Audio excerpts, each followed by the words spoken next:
നമസ്കാരം പ്രിയമുള്ളവരെ, ആസാദിയുടെ global news ഡെസ്കിലേക്ക് എല്ലാ മാന്യപ്രേക്ഷകരെയും സ്വാഗതം ചെയ്യുകയാണ്. വളരെ ആവേശകരമാകുന്ന ഒരു വാർത്തയാണ് പ്രേക്ഷകരുമായിട്ട് പങ്കുവെക്കുന്നത്. കഴിഞ്ഞ ദിവസം ഇറാനിലെ അമേരിക്കയുടെ ഒരു F-15E ഫൈറ്റർ ജെറ്റ് വെടിവെച്ചിട്ട വാർത്ത മാധ്യമങ്ങളൊക്കെ ആഘോഷിച്ചുകൊണ്ടിരിക്കുകയായിരുന്നു.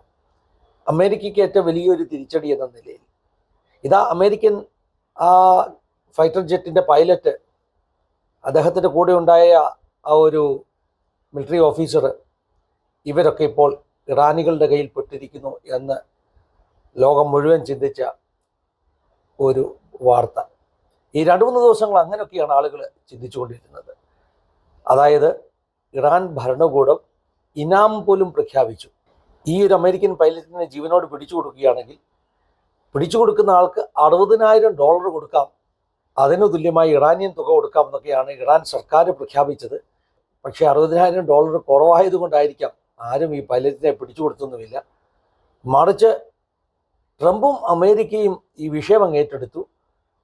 ചരിത്രത്തിൽ ഇന്ന് വരെ കണ്ടിട്ടില്ലാത്ത ഒരു റെസ്ക്യൂ ഓപ്പറേഷനിലൂടെ ഈ 2 പേരെയും, അമേരിക്കൻ പട്ടാളക്കാരെയും, ഇറാൻ്റെ ലാൻഡിലിറങ്ങി അവർ തിരിച്ചു കൊണ്ടുപോയി. ഇത് സ്വാഭാവികമല്ല, സാധാരണമല്ല. ഈ മിലിറ്ററി ചരിത്രങ്ങളിൽ വളരെ ചുരുക്കമായിട്ട് ഇങ്ങനെയുള്ള റെസ്ക്യൂ ഓപ്പറേഷൻസ് നടന്നിട്ടുള്ളൂ.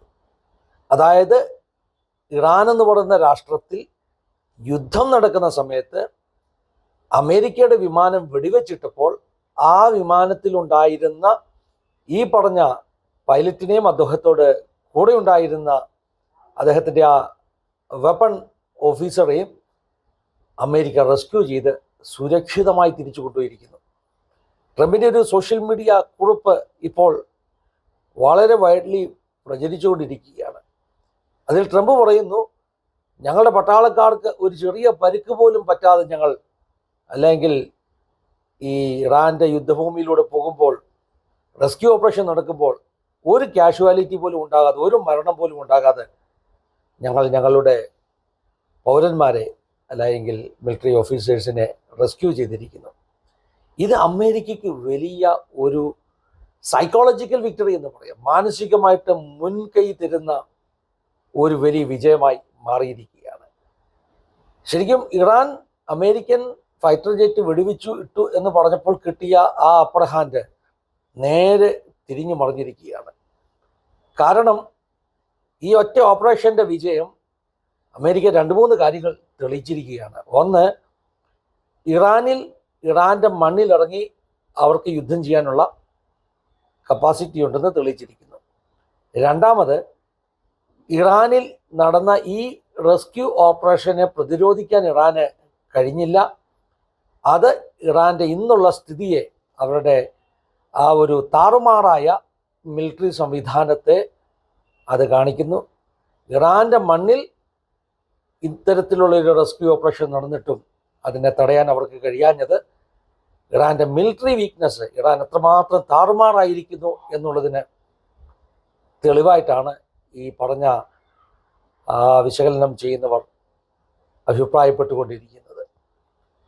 മൂന്നാമത് ഒരു കാര്യം മനസ്സിലാക്കണം, ഇത് അമേരിക്കൻ പട്ടാളക്കാർക്ക് വലിയ ഒരു ബലം, ഒരു ധൈര്യം നൽകിയിരിക്കുകയാണ്. എന്തെങ്കിലും അപകടമുണ്ടായാൽ അവരുടെ രാജ്യം കൂടെയുണ്ട്. അല്ലെങ്കിൽ ഈ ഫൈറ്റർ ജെറ്റുകൾ പറത്തുന്ന പൈലറ്റുമാർക്ക് ഒരു ആത്മധൈര്യം, ഒരു മനോബലത്തിൻ്റെ വർധന ലഭിച്ചിരിക്കുകയാണ്. ഞങ്ങൾ പോകുന്ന ഓപ്പറേഷനിൽ എന്ത് സംഭവിച്ചാലും ഞങ്ങളുടെ രാജ്യത്തിൻ്റെ കപ്പാസിറ്റി ഉണ്ട്, ഞങ്ങളെ തിരിച്ച് റെസ്ക്യൂ ചെയ്യാനുള്ള കപ്പാസിറ്റി ഉണ്ട് എന്ന് അവരുടെ മൊറാൽസ്, അവരുടെ ആ ആത്മബലം വർദ്ധിക്കുവാൻ കാരണമായി തീർന്നിരിക്കുകയാണ്. ഇത് വലിയൊരു ഒരു ഒരു ഞാൻ മുമ്പ് പറഞ്ഞ പോലെ സൈക്കോളജിക്കൽ അപ്പർ ഹാൻഡ്, ഒരു വലിയ വിക്ടറിയാണ് അമേരിക്കയ്ക്ക് കൊടുത്തിരിക്കുന്നത്. തിരിച്ചാണ് സംഭവിച്ചിരുന്നതെങ്കിൽ, തിരിച്ചെന്ന് പറഞ്ഞാൽ ഈ പറഞ്ഞ ഇറാനിലെ അധികൃതരുടെ കയ്യിൽ ഈ പൈലറ്റും കൂടെ ഉണ്ടായിരുന്ന ഓഫീസറും അകപ്പെടുകയായിരുന്നെങ്കിൽ ശരിക്കും എന്ത് സംഭവിക്കുമായിരുന്നു? വലിയ പ്രശ്നമാകുമായിരുന്നു. കാരണം ഈ പൈലറ്റിനെ വെച്ച് ഈ രണ്ട് മിലിറ്ററി ഓഫീസേഴ്സിനെ വെച്ച് ഇറാന് നന്നായിട്ട് വിലപേശാൻ പറ്റുമായിരുന്നു. അതായത് പിന്നീട് ഉണ്ടാകുന്ന സംഭവങ്ങൾ അമേരിക്കയുടെ ഈ ആം ട്വിസ്റ്റിംഗ് എന്ന് പറയും. അമേരിക്കയെ നിർബന്ധിക്കുവാൻ, ബലം പിടിച്ച് പലതും സമ്മതിപ്പിക്കുവാൻ ഇറാന് കഴിയുമായിരുന്നു. അങ്ങനെയാണ് ഇറാൻ പ്രതീക്ഷിച്ചത്. പക്ഷെ സ്വന്തം രാജ്യത്ത് ഒരു വിമാനം വെടിവെച്ചിട്ട് ആ പൈലറ്റ് 10-24 മണിക്കൂർ, ഈ രണ്ട് പൈലറ്റുമാരിൽ, രണ്ട് ഓഫീസേഴ്സിൽ ഒരാളെ നേരത്തെ തന്നെ റെസ്ക്യൂ ചെയ്തു. ആദ്യം തന്നെ അമേരിക്കൻ പട്ടാളം അവരെ റെസ്ക്യൂ ചെയ്തു. രണ്ടാമത്തെ ആളിനെ ഈ ഞായറാഴ്ചയാണ്, അതായത് ചില മണിക്കൂറുകൾക്ക് മുമ്പാണ് റെസ്ക്യൂ ചെയ്തത്. ഇത്രയും സമയം കിട്ടിയിട്ടും ഇറാൻ അദ്ദേഹത്തെ കണ്ടെത്തുവാൻ കഴിഞ്ഞില്ല. ഇറാനിലെ ജനത ഒരുപക്ഷെ സഹകരിച്ചില്ല എന്ന് വേണമെങ്കിൽ നമുക്ക് ചിന്തിക്കാം. കാരണം ഈ ഫ്ലൈറ്റ് തകർന്നു വീണ ആ ഒരു ഏരിയ, സദേൺ ഇറാൻ എന്ന് പറയുന്നത് ഈ നൊമാഡിക്കായിട്ടുള്ള, ദേശാന്തരികളായിട്ടുള്ള ആളുകൾ ഒക്കെ പാർക്കുന്ന സ്ഥലങ്ങളാണ്. ആ ആളുകൾക്ക് നിശ്ചയമായിട്ടും ഒരുപക്ഷെ കണ്ടെത്തുവാൻ കഴിയുമായിരുന്നു. $60,000 ഇനാം പ്രഖ്യാപിച്ചിട്ടും അങ്ങനെയുള്ള സഹായം കിട്ടിയില്ലെന്നാണ് വേണമെങ്കിൽ നമുക്ക് ഊഹിക്കുവാൻ കഴിയുന്നത്. അല്ലെങ്കിൽ ഇത്ര മണിക്കൂറുകൾ ഒരു വിദേശ പൈലറ്റ് പാരചൂട്ടയിൽ വന്ന് ചാടിയിട്ടും അദ്ദേഹത്തെ പിടിക്കാൻ കഴിഞ്ഞില്ല എന്ന് പറഞ്ഞാൽ, അദ്ദേഹത്തിൻ്റെ കയ്യിൽ വലിയ വെപ്പൺസ് ഒന്നുമില്ല. ചെറിയ തോക്കുകളൊക്കെ, ഒരു ഹാൻഡ് ഗണ്ണൊക്കെ ഒരു പക്ഷേ ഈ വിമാനത്തിൽ നിന്ന് പാരച്ചൂട്ട് വഴി താഴെ എത്തിയ പൈലറ്റിൻ്റെ കയ്യിൽ കാണും. പക്ഷേ അങ്ങനെയൊന്നും ഇറാന് കഴിഞ്ഞില്ല. ഇറാനിലെ ജനത പോലും ഒരുപക്ഷെ ഈ യുദ്ധസമാനമാകുന്ന ഒരുപക്ഷെ ഈ ഓപ്പറേഷനിൽ മുൻപോട്ട് വന്ന് സർക്കാരിനെ സഹായിച്ചില്ല എന്നാണ് ഇതിൽ നിന്ന് നമുക്ക് മനസ്സിലാക്കുവാൻ കഴിയുന്നത്. അമേരിക്ക ഡസൻ കണക്കിന് വിമാനങ്ങളും ഹെലികോപ്റ്ററുകളും ഒക്കെ ഉപയോഗിച്ചു. ശരിക്കും പറഞ്ഞാൽ ഈ ഹോളിവുഡ് ചിത്രങ്ങളിലൊക്കെ കാണുന്നത് പോലെയുള്ള വലിയൊരു ഓപ്പറേഷൻ. എനിക്ക് തോന്നുന്നു ഇങ്ങനെ മറ്റൊരു ഓപ്പറേഷൻ നടന്നിട്ടുണ്ടെങ്കിൽ അത് കൃത്യമായിട്ട് 50 വർഷങ്ങൾക്ക് മുമ്പ് 1976 എൻഡബി വിക്ടറി എന്നൊക്കെ അറിയപ്പെടുന്ന ഇസ്രയേൽ നടത്തിയ ഒരു ഓപ്പറേഷനാണ്.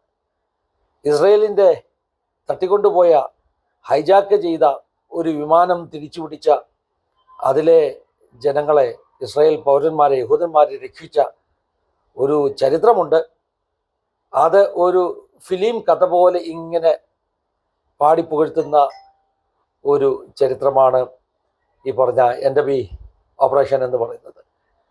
കൃത്യമായിട്ട് 50 വർഷങ്ങൾക്ക് മുമ്പ് 1976 ജൂലൈ മാസത്തിൽ, 50 വർഷങ്ങൾക്ക് ശേഷം അമേരിക്കയും ഏതാണ്ട് അതുപോലെ തന്നെ ഒരു വലിയ ഓപ്പറേഷൻ നടത്തിയിരിക്കുന്നു. യുദ്ധം നടക്കുമ്പോൾ ഇറാനിൽ വെടിയേറ്റ് വീണ വിമാനത്തിലെ പൈലറ്റിനെയും കൂടെ ഉണ്ടായിരുന്ന ആ ഒരു വെപ്പൺ ഇൻചാർജായിട്ടുള്ള ഓഫീസറെയും അമേരിക്ക അവരുടെ ഹെലികോപ്റ്ററുകളും വിമാനങ്ങളും വിട്ട് റെസ്ക്യൂ ചെയ്തുകൊണ്ട് സുരക്ഷിതമായി തിരിച്ചു വന്നിരിക്കുന്നു. അമേരിക്ക തെളിയിച്ചിരിക്കുകയാണ്, അവർക്കത് ചെയ്യാൻ പറ്റുമെന്ന് തെളിയിച്ചിരിക്കുകയാണ്. ഇത് ചെറിയൊരു മിലിറ്ററി വിക്ടറി അല്ല. ഈ വർഷത്തിൻ്റെ ജനുവരി മാസത്തിൻ്റെ ആരംഭത്തിൽ തന്നെ വെനിസ്വേലയിൽ ഇറങ്ങി വെനിസ്വേലൻ പ്രസിഡന്റിനെ എങ്ങനെയാണ് കിഡ്നാപ്പ് ചെയ്തുകൊണ്ടുവന്നതെന്ന് നമ്മൾ കണ്ടതാണ്. അതായത് മറ്റൊരു രാജ്യത്ത് പോയി ആ രാജ്യത്തിൻ്റെ പ്രസിഡന്റിനെ രാത്രിയിൽ കിടക്കപ്പായിൽ നിന്ന് എടുത്തുകൊണ്ട് വന്ന അമേരിക്കയും ട്രംപും അവരൊരിക്കൽ കൂടി തെളിയിച്ചിരിക്കുന്നു അവരുടെ കപ്പാസിറ്റി എന്താണ്, അവരുടെ മിലിറ്ററി പവർ എന്താണെന്ന് അവർ തെളിയിച്ചിരിക്കുന്നു. പണ്ടൊക്കെ ഇസ്രായേലിനെ കുറിച്ചായിരുന്നു ഇങ്ങനെ പറഞ്ഞത്, ഇസ്രായേൽ ഇതിനൊക്കെ മിടുക്കരായിരുന്നു. ഇപ്പോൾ അമേരിക്കയും കാണിച്ചു കൊടുക്കുകയാണ് അവരുടെ മിടുക്കെന്താണെന്ന് കാണിച്ചു കൊടുക്കുകയാണ്. ഇത്തരം ഓപ്പറേഷൻസിലുള്ള അവരുടെ മിടുക്കെന്താണെന്ന് അമേരിക്കയും ശരിക്കും കാണിച്ചു കൊടുക്കുകയാണ്. ഇവിടെ നമ്മളൊരു കാര്യം മനസ്സിലാക്കണം. ഈ മാധ്യമങ്ങളൊക്കെ ഇറാൻ, ഇസ്രായേൽ, അമേരിക്ക യുദ്ധം നടക്കുമ്പോൾ ഇറാൻ്റെ വിജയങ്ങളെക്കുറിച്ചൊക്കെ ഇങ്ങനെ വാഴ്ത്തിപ്പാടുന്നെങ്കിലും സത്യത്തിൽ ഇറാന് വലിയ പ്രഹരമേറ്റിരിക്കുകയാണ്. ഞാൻ കഴിഞ്ഞ ദിവസം ഒരു വീഡിയോ ചെയ്തു, കരയുദ്ധം ആരംഭിക്കാനുള്ള സാധ്യതകളെക്കുറിച്ച്. ഇവിടെ ഈ ഓപ്പറേഷൻ ഒരിക്കൽ കൂടെ തെളിയിച്ചിരിക്കുന്നു. അങ്ങനെ ഒരു കരയുദ്ധം നടക്കുകയാണെങ്കിൽ അതിനുള്ള കപ്പാസിറ്റി അമേരിക്കയ്ക്കുണ്ട്. അത് ഇറാന് വലിയ ക്ഷീണം ചെയ്യുന്ന ഒരു യുദ്ധമായിരിക്കും. അറബ് ദേശങ്ങളൊക്കെ, ഈ പറഞ്ഞ വെസ്റ്റ് ഏഷ്യയിലെ അറബ് ദേശങ്ങളൊക്കെ ഈ കാര്യത്തിൽ അമേരിക്കയുടെ കൂടെ നിൽക്കും. കാരണം അവരെ സംബന്ധിച്ചിടത്തോളം ഇറാൻ ആ അറബ് ദേശങ്ങൾക്കൊക്കെ തന്നെ ഒരു ഭീഷണിയായി വളർന്നിരിക്കുകയാണ്. ഈ കഴിഞ്ഞ ദിവസങ്ങളിലൊക്കെ അറബ് ദേശങ്ങളിലുള്ള, ഗൾഫ് കൺട്രീസിലുള്ള പല സ്ഥലങ്ങളിലും ഇറാൻ ആക്രമിച്ചുകൊണ്ടിരിക്കുകയാണ്. ശരിക്കും വലിയ മണ്ടത്തരമാണ് കാണിക്കുന്നത്. കാരണം ഏതെങ്കിലുമൊക്കെ വിധത്തിൽ അവരെ സപ്പോർട്ട് ചെയ്യാൻ സാധ്യതയുള്ളവരെ പോലും ശത്രുക്കളാക്കുന്ന, അവരെ പോലും പിണക്കുന്ന ഒരു നടപടി.